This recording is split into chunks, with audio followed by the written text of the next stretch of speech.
ఇక ప్రత్యేక హోదా సాధన కోసం టీడీపీ ఎంపీలు ఢిల్లీలో నిరసన ఉధృతం చేశారు. దీనికి సంబంధించి ఢిల్లీలో టీడీపీ ఎంపీలు ప్రస్తుతం మీడియాతో మాట్లాడుతున్నారు. ఇప్పుడు లైవ్ చూద్దాం.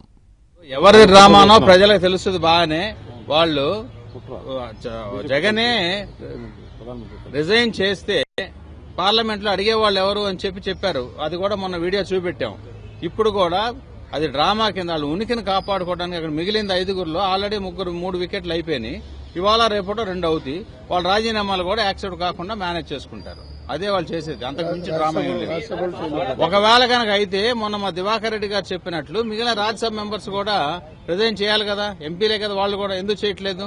చంద్రబాబు నాయుడు రాజీనామా చేస్తే మేము చేయడానికి సిద్ధంగా వాళ్ళెవరండి చెప్పడానికి? మీరు వెళ్ళి వాళ్ళనే అడగండి. అయితే వాళ్ళని మోడీ గారిని రాజీనామా చేయమని ఎందుకు అడగరు? మొన్న గంట సేపు ఆయన ఒక పత్రికా ప్రకటన చేశాడు. గంట సేపు చేసినప్పుడు ఇది ఇవ్వవలసింది ఎవరు? ప్రత్యేక హోదా ఇవ్వవలసింది ఇక్కడ కేంద్ర ప్రభుత్వం, మోడీ గారు.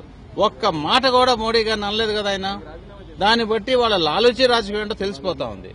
కాబట్టి అందరూ కూడా ఈ భారతదేశానికి మంచి చేద్దామని చెప్పే కదా అందరం కూడా మనం ఓటు తీసుకుని వచ్చాం. ప్రతి ఎంపీ, ప్రధానమంత్రి గారు కానీ ఎవరైనా సరే దానికి అనుగుణంగా నడవట్లేదు అనేది ఇప్పుడు విషయం.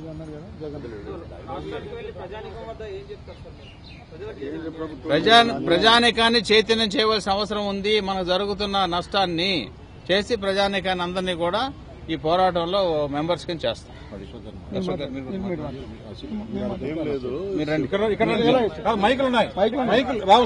సింపుల్ థింగ్ ఏంటంటే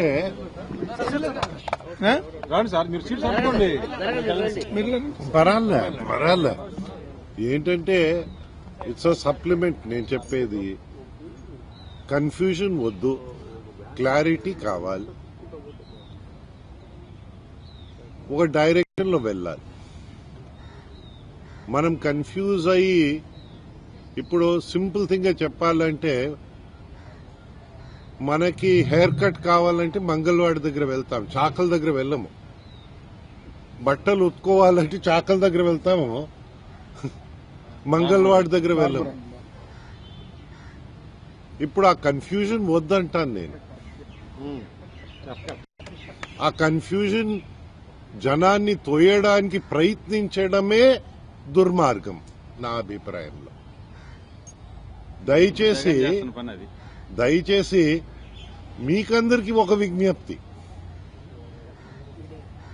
మీరు నమ్మితే మమ్మల్ని వాయించేయండి.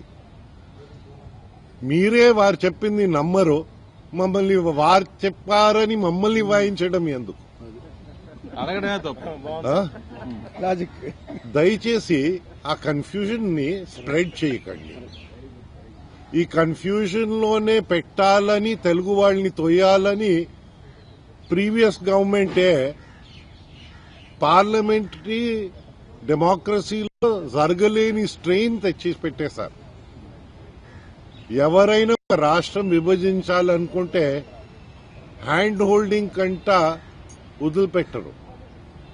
లోక్సభలో ఆఖరి రోజు ఎన్నికలు వెళ్లే ముందన పెప్పర్ స్ప్రేస్ మధ్యలో ఏదో అక్కడ మానభంగం జరిగినట్టు చేసి పెట్టా. జాతీయ పార్టీలకి ఒక బాధ్యత ఉంది. జాతీయ పార్టీలు విభజన చేశారు.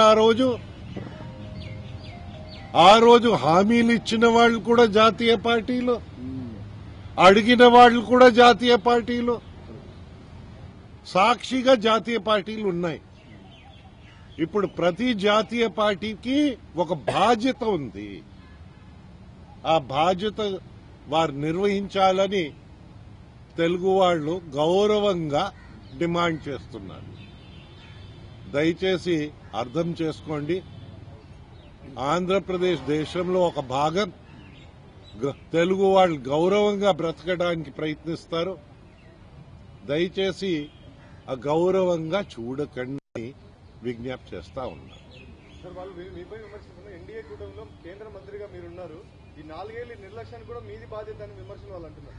ఈ 4 సంవత్సరాలు ఉన్నాను, ఉండి దేశంలో ఏవియేషన్ ని ప్రథమ స్థానంలో ప్రపంచంలో తీసుకెళ్లాం. తెలుగు వాళ్ళకి అవకాశాలు ఇస్తే నిరూపిస్తాను నాయన, నిరూపిస్తాను. తెలుగు వాళ్ళు దేశంలో భాగం. కేంద్ర ప్రభుత్వం దేశం కోసం పని చేయాలి. రాష్ట్రాల్లో చిచ్చు పెట్టడానికి కాదు కేంద్ర ప్రభుత్వం. అన్ని రాష్ట్రాల్ని ఆదుకునే బాధ్యత, భారతీయుల్ని బాగు చేసే బాధ్యత, ఆ బాధ్యత స్వీకరించండి. మా దగ్గర ఒక కవి ఉండేవారు, ఉట్టి మాటల కట్టిపెట్టు గట్టి మేల్తల పెట్టబోయి. దేశం అంటే మనుషుల్ని గుర్తుంచుకుని పని చేద్దాం.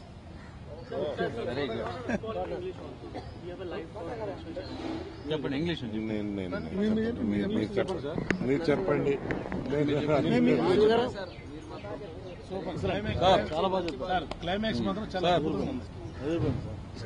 As everyone knows that we have been fighting or demanding for implementation of the AP Reorganization Act, which we are not asking. Andhra Pradesh people are not asking anything extra or no fresh demand. Only request is implement the act along with assurances with a letter and spirit, which have been not done till today. And in Parliament also we have tried to raise many a times. Unfortunately, that also they have not. They have given a deaf ear. And at the end, we also tried our best to move the no confidence motion. In fact, we have moved, but unfortunately, Speaker Madam Sumitra Madam Ji, she has not admitted by saying one or other lame excuses. Undoubtedly, they are all lame excuses, which is not, as per the democracy, what she has done is not correct. To that extent, we can say, because she is appointed as a constitutional provision. She should have not done that. They should have faced the no confidence motion and allowed all the members to discuss, because many people from many states have been coming up with many problems. So Parliament is there only to give proper hearing and bring unanimity out of diversity. So that is why we have called this a democratic process, and a majority and a minority, who is on the treasury benches, who is on the opposition side and all. So that whole system now is got disturbed, and I don't want to use it, got totally corrupted, but the whole system got killed. భవిష్యత్ కార్యాచరణ ఏ విధంగా ఉండబోతుంది? అది మేము తర్వాత చెప్తాం. Right, by.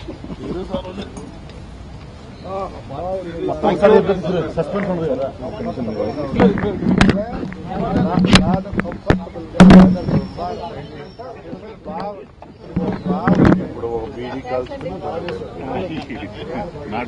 not